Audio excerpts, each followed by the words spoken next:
Hey everyone, and welcome to YarnGasm. I'm Kristen, and this is episode 85. It's August 24th on Saturday. I hope everyone is having a wonderful knitty weekend. I feel like I've literally just recorded, but that's probably because I only recently published the last episode yesterday. So here I am recording the next day. It's been another busy week, and I apologize for not getting that episode out to you sooner. Like I said, it's just been crazy, and I also want to apologize for the low energy show that I put out there. I yeah, I was exhausted, but I wanted to put out a show, but in hindsight, I probably should have just held out until this week because it's another short episode. I did get some knitting done today and during the week, so I do have stuff to show you. But yeah, it's going to be another short episode, I anticipate. But, you know, hey, um, quality versus quantity, right? So let's get on with the show. First up, I just want to mention that, or give a quick shout out to Martine of the iMake podcast. For those of you unaware, she has an amazing crafty show. It's not just about knitting, covers all aspects of crafting. She's a very crafty and very lovely lady, and she has an amazing voice, and I highly recommend that you check out her podcast called iMake. And she's based in Guernsey, which is across the pond if you're here in the US. And she tells you all about it if you tune into her show. But yeah, she happened to be in the city and we met up in person. So it was really, really great to finally meet her. And I'll post a photo in the show notes, which I will be updating this week. But yeah, Martine, it was so nice meeting you. I hope we can, one day meet up again. Maybe I'll come over to Guernsey or something and we'll sit down with some tea or some wine or something and just have a good knit together. But yes, it was great meeting you. But yeah, that said, let's get on with the show. Okay, on the needles this week. Unfortunately, no off the needles. I have not been that productive, but I do have stuff to show you on the needles this week. My Vivian cardigan, I've been making a lot of headway. My craft pile is right here, guys. You don't want to see that. It's a mountain of sorts. But yeah, my Vivian cardigan is coming along. I've been plowing away at it, working hard on it. It's coming along. I don't know if you can see, but yeah, I'm all done with the decreasing, so I'm at the waist portion, and now it's just about, I'm assuming, one should never assume, but I'm probably gonna have to increase again for the upper part of my body, and then shape the sleeve holes, if my knitting how serves me right, whatever, what have you. But anyway, this is Knit Picks Wool of the Andes in their bulky weight, so it's supposed to knit up quickly. It's just a matter of me applying myself. But yeah, it's Knit Picks Wool of the Andes bulky in their Wallaby colorway, which is this lovely muted gray slash olivey army green. More so gray, not so much green, but yeah, it has a touch of green to it. I'm officially on the third skein, if you can believe. There's lots of cables here, so I'm on the third skein, and I believe I have like 9 more left. I don't know. I forgot how many skeins I ordered. I may have to order more, so not too worried about it yet. But yeah, that's on the needles. What else? My parade socks. It's a Twist Collective download, so you do have to pay for them. I believe it retails for $6. You can download it. Just go to twistcollective.com. They're called parade socks. This lovely, let me see. You can get it to focus. Here. There we go. The yarn is Jinx Yarns in her Glitz sock color, sock base, and the colorway I believe is Aquarium, and it just has like all these lovely blues, greens, cyans, aquamarines. They're just very lovely, and the pattern is easy peasy. If only it will focus. Come on. My camera does not want to focus tonight. Come on. Okay, there we go. But yeah, you can't really make it out because it's kind of getting lost in the pattern. Or the colorway is kind of muddling the pattern a little bit, but I think once it's, you know, once I put it on, like, there you go, you can see it now, like just these tiny baby mock cables, very simple, very straightforward. I am a little, it's a super simple autopilot pattern, but at the same time, as I'm knitting it, I'm not loving the way the pattern is getting lost in the color variegation. Part of me kind of regrets casting it on with this yarn, but at the same time, I know they're going to turn out, fine. Because I keep pulling it apart like this, and I'm like, even from this angle, you can see it's a lovely pattern, and I think I just have to get over like it not being stretched out. But once it's on my foot and it's stretched out, it's gonna look great. So very happy with it. Or I will be very happy with it. But yeah, right now I'm just kind of, I'm at the point, I think once I get to the heel flap, I'll be fine. I'll be in the home stretch, you know, but right now I'm just kind of like forcing myself to continue knitting it, which is never really a good thing. I don't know, but that's how I'm kind of feeling right now. But, oh, do you notice a little sparkly? That's why it's called the Glitz sock base, but, come on, focus. There we go. You can kind of make out the glitter, or Angelina, whatever you want to call it. But anyway, it's very lovely, very me. I'm all about the sparkle, glitter. I feel like glitter makes everything better, so yeah, I love it. I'm just not in, you know, I think once I get into the sock, like the meat of the sock, I'm gonna be in love with it. So I'm learning to love it, if you will. But yeah, that's also on the needle. What else? So my Sirdar vintage pattern, which it's a, excuse me, ladies jumper, is this lovely bit of business right here. And as you can see up here, my cat decided to gnaw on the paper. I don't, she doesn't eat anything but cat food and chew up my paper and my patterns. I don't know. I don't get it. She won't eat anything else, but yeah. But yeah, it's this lovely mock cardigan. I call it mock cardigan because this is not a real button band. It's a fake button band, so it just gives the illusion of being a button band. But yeah, it's just a pullover, and so far, so good, because I finished the miles and miles of ribbing that I had to do. So now I'm up to the texture. This is the back portion, by the way. And as you can see, it's a little see-through because yes, it is lace, and was knitting on US size 2 needles. Now I switched over to US 5s. So it's getting a little bit more lacier, and yes, I will be wearing like a camisole underneath. It's a dark charcoal gray, and actually, somebody actually PM'd me on Ravelry about the color. They just wanted to make sure that I was happy with the color because I am putting a lot of work into it. And on camera, the camera does not do this color justice at all. I mean, yes, it's a solid. The yarn is actually the yarn is Debbie Bliss in her Rialto lace, and it's color 44004. And it's almost like a gunmetal gray, but there's it's like a hint of like purple to it. It's a warm gray, if you will. And it's just lovely, and it goes with my complexion, especially in the winter, because right now this is like a tan for me, okay? And I'm not loving it, all right? I'm all about, you know, pastiness and pasty pride, whatever.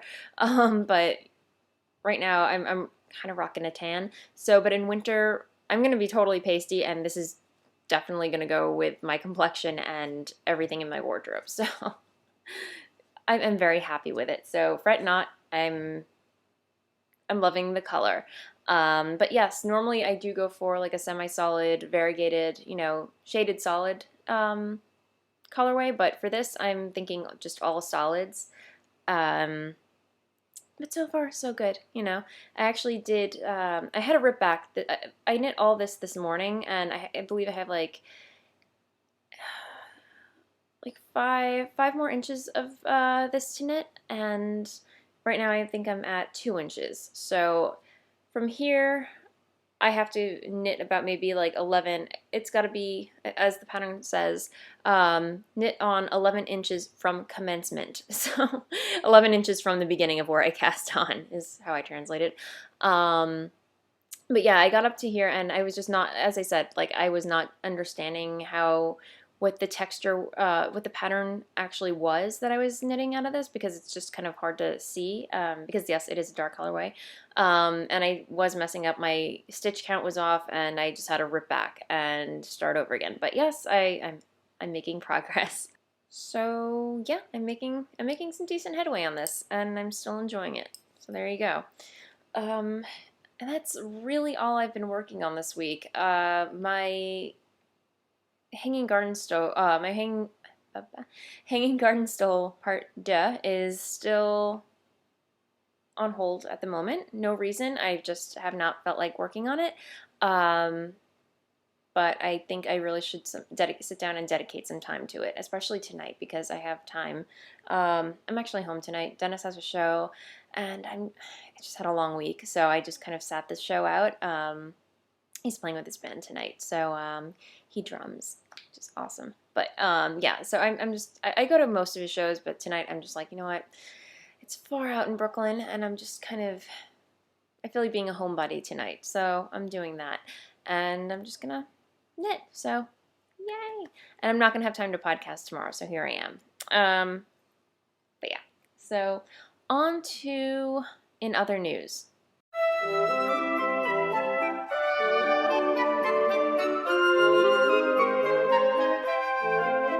In other news. Okay, before I get into other stuff, I just kind of want to show off my manicure. I'm not big, as you know me, I'm not huge on manicures. I don't have a nail segment or anything like that. I know Kim from Craft Stash always has amazing manicures that she's showing off. But yeah, I just don't have time to do all the nail art and everything. But today I kind of got a little, being lazy and all, I exerted myself in the nail department today and gave myself a half moon manicure.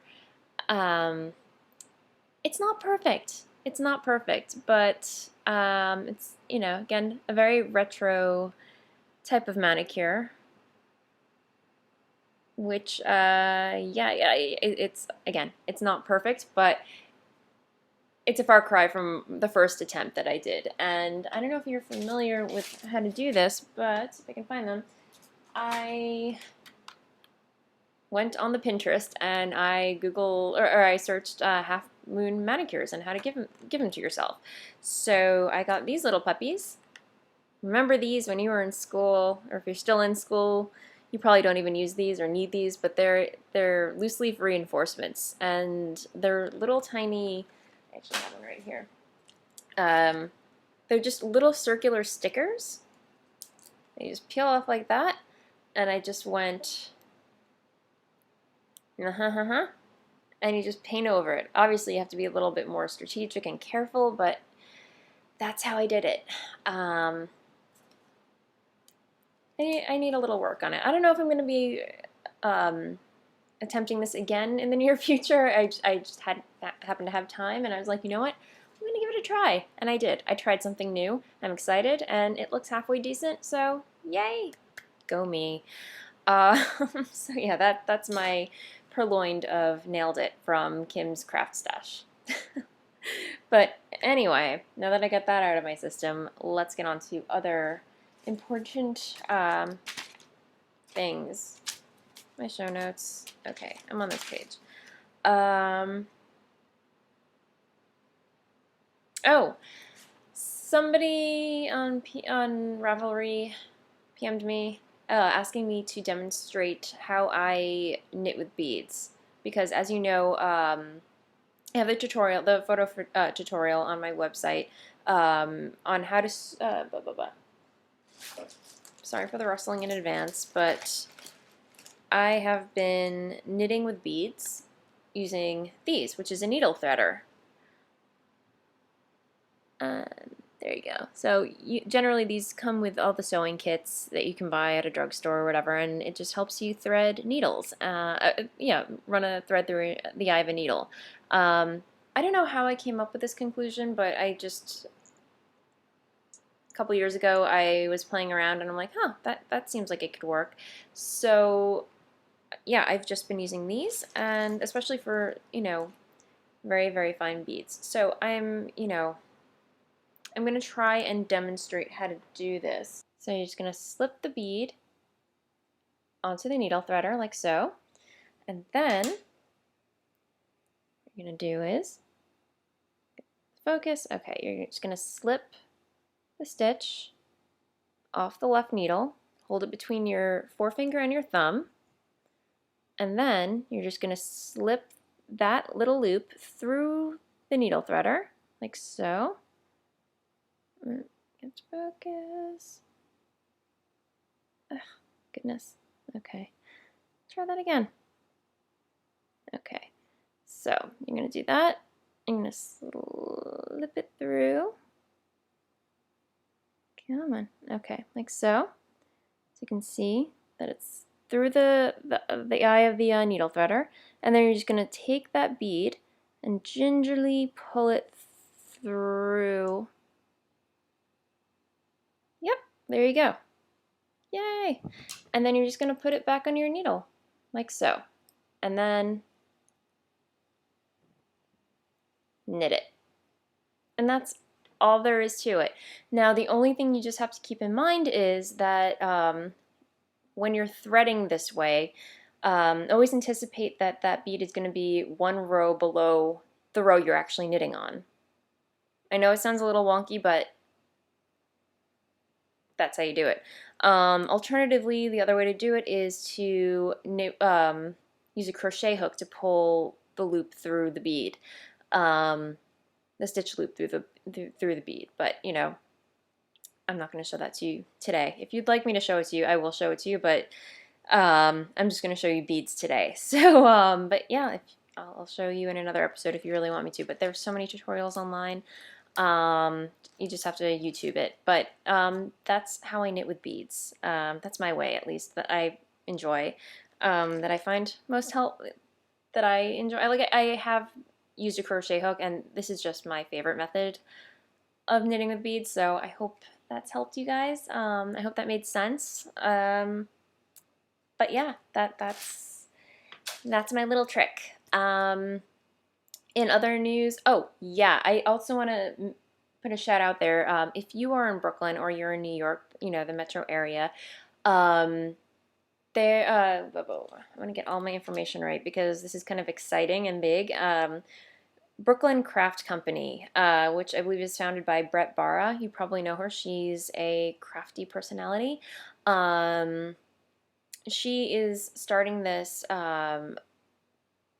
craft collective, if you will. It's gonna the whole concept behind Brooklyn Craft Company. It's actually in Greenpoint. The whole idea behind it is for people who are crafty, they want to try crafting, or there's some skill that they want to learn, like sewing, knitting, crochet, anything crafting related, but they just don't know where to start or where to begin. This is going to be a place that is going to supply the space, the teachers, the materials, the whole kit and caboodle, just to get, to help you get started, which I think is very exciting. And right now it's kind of in Kickstarter mode, like Kickstarter.com. So you can donate to help fund the whole thing, which I'm gonna do, because yes, it's in my neighborhood and I'm very excited about it. I definitely want to take sewing classes. So I think that's gonna be my first thing that I'm gonna tackle when it finally gets up and running. But I will post a link in the show notes. Definitely check it out if you're in New York, especially. Yeah, it's very exciting, and the space is actually, I believe, where Brooklyn Tweed took his photos for the most recent Wool People, which is very exciting. And who knows, he might be there giving classes. I don't know. But yeah, it's just like a brick and mortar startup company type of thing, and it looks very exciting. There's a video and everything, and every time I watch it, I'm just like, oh, can't wait. So I'm very excited about that. So other than that, I believe that is all I have for you this week. Again, short episode. I will try and get this one up a little bit earlier than last episode. But in the meantime, thank you everybody who's been in touch with me this week. The Facebook page keeps growing and growing, and I'm trying to get better and better at posting on it. New stories and fun art, knitting articles, knitting related articles, and in general. Yeah, so, oh, yeah, and I feel like I have to create another segment for this show because I'm cooking more and more lately, trying new recipes. And this week, tonight actually, before Dennis left to play with his band, I made Thai chicken saute, which I found on Pinterest, and it looked amazing. I actually thought it had peanut involved in it, and I was like, ooh, that looks really good, like a peanut sauce. But no, it's actually sriracha sauce, which I love. I'm obsessed with sriracha sauce. But yeah, it calls for coconut milk, sriracha sauce, fish oil, and chicken breast. And it's so quick, so simple to make. Definitely going to be making it again. I think he liked it so much he wants me to make something else tomorrow night with the same sauce. But anyway, as I mentioned, I started a thread in Ravelry for any recipes that I mention on the show. If you're curious or you want to make, see what, try your own hand at the recipe. But yeah, if you love Thai food, I highly recommend you check it out. And I will post a link to that as well. But anyway, again, thank you to everybody who's reached out to me this week. Your lovely comments, they definitely make my day. I love hearing from you as usual. And that said, have a wonderful rest of the weekend. Have an awesome week ahead of you, and hope you're enjoying what's left of the summer, and I will see you next time. Happy knitting. Bye.